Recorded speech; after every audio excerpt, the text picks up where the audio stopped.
What's up, you guys, and welcome to another episode of the Variety Views. And here now, the finale of the era of Punk. Last we left, let's see, at WrestleMania 29, CM Punk defeated Brock Lesnar to become WWE Champion once again. The night after that, Punk relinquishes the WWE title because of a so-called injury. Okay, and I remember at this time he had nagging injuries. You know, he had problems with his elbow, and so this would be a way to write it off. Now I know you're probably wondering, like, okay, why would you book him for the WWE title if he's not going to stay around? Well, at this time, it was the biggest match that you can ask for. Um, Cena and Rock, you know, that they would be, you know, doing their match there, and it doesn't really need the championship. And I think Punk and Lesnar had a storyline going into this, so it kind of worked from SummerSlam to here. It worked, and you know, I think it's a great match to end the show on. So Punk wins the championship, then relinquishes the championship the next night, and Heyman throws a fit and says, like, hey, the title should be on Lesnar now, since Punk relinquished the championship, and so the general manager at this time would probably be somebody like Stephanie or whatever, and would say, like, hey, Paul, if Lesnar wants to wrestle, then that's fine. If he wants to add more dates to his contract.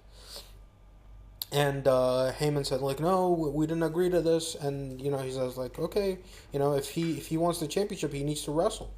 So then he's like, well, you know what? This isn't over. He leaves. And then they hold, instead of a tournament, I want to do something new. The next pay-per-view was supposed to be Extreme Rules, but instead of Extreme Rules, I want to have Over the Limit to take its place. And the reason why I would have Over the Limit is because I want to have the whole Beat the Clock challenge be the overall theme of the show. And the idea being the two with the fastest time would face off against each other in the main event to crown a WWE champion. And I would have the finals would be Del Rio versus Curtis Axel for the WWE title, and I think it kind of works because Curtis Axel is on the rise. He would be Intercontinental Champion to that day, and Del Rio is a hot act, and I think it being a B show, it would work having these two guys going at it for the WWE title in the main event. And I think it would work well for Axel since he's on the rise and he really doesn't need to win the championship to become a bigger star. I think him putting up a good fight would work, and Del Rio winning the championship at the end. Then we go to Extreme Rules. Del Rio retains the title there as well. And then the night after that, the night after Extreme Rules, so 2 months since WrestleMania, or 3 months, and CM Punk makes his return, and instead of going for the championship, he is forced to be in the Money in the Bank because there are other contenders, other guys that got in front of him, in the rankings. So now, if Punk wants a title shot, well, he has to be in the Money in the Bank. So they put all the contenders in the Money in the Bank ladder match, and and at this time, Punk and Bryan would kind of form this friendship. Okay, they're best friends now, and they're hanging out with each other. They're teaming up with each other and everything.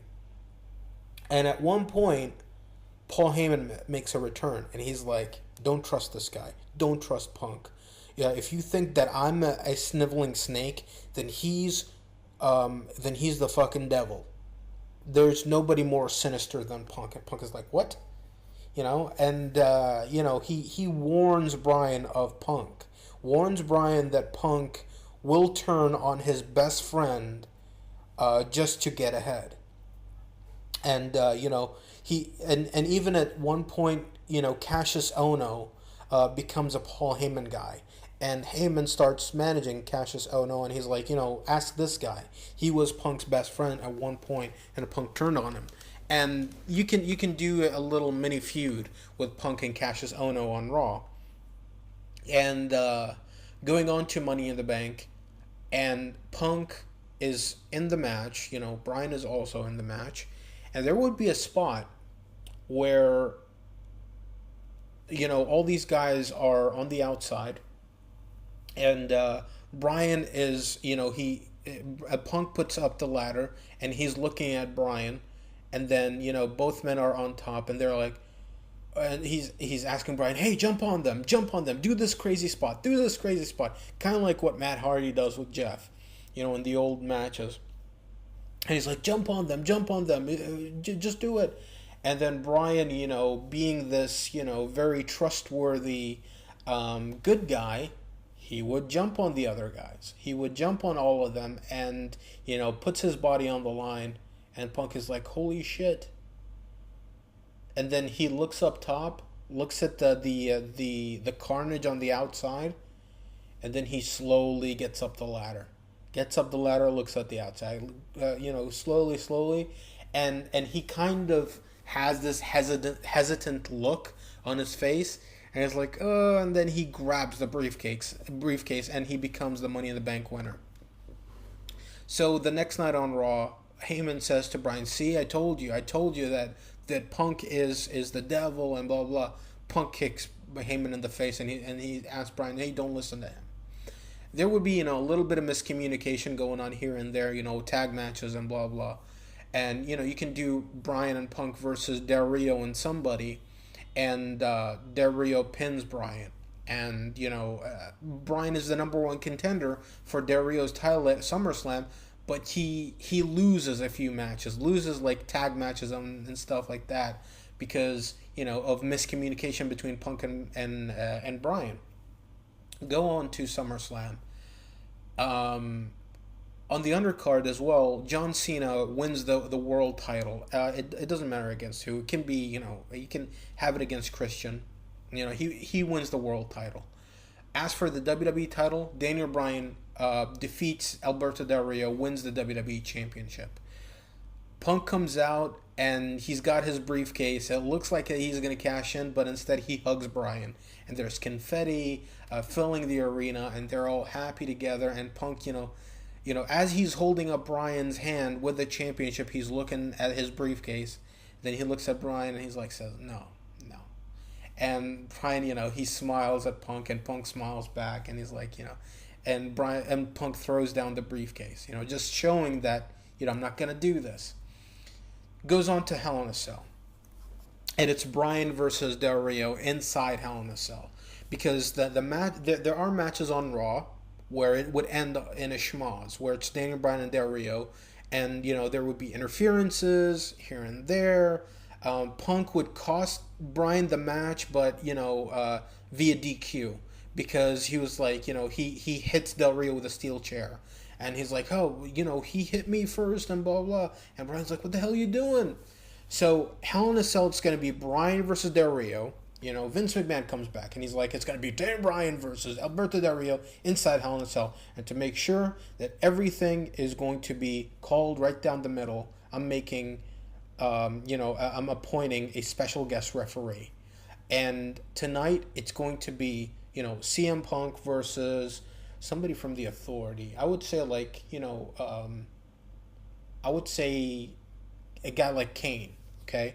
And this would be around the time where the Authority would kind of, be created. They would have Kane, Curtis Axel, Ryback, in this faction. And, Punk defeats all those guys, thus becoming the special guest referee on an episode of Raw. Then at Hell in a Cell, Daniel Bryan retains against Del Rio because it's inside Hell in a Cell. It's a great match.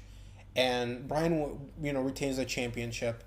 Then the Cell, raises Bryan is celebrating. The Authority is on the outside, and they're like, "This is not over. This is not over." They grab Del Rio, and they're just like, "This is not over."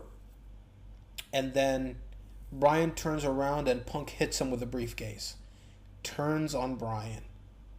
He hits him with the briefcase, delivers the GTS, grabs the briefcase, gives it to the announcer, says that he's about to cash in, gets into the ring, pins Bryan, and he actually counts his own fall because he's the referee. He's appointed. He has a contract to be the guest referee for the entire night, and he is the first man to ever cash in and count his own fall to win the WWE Championship.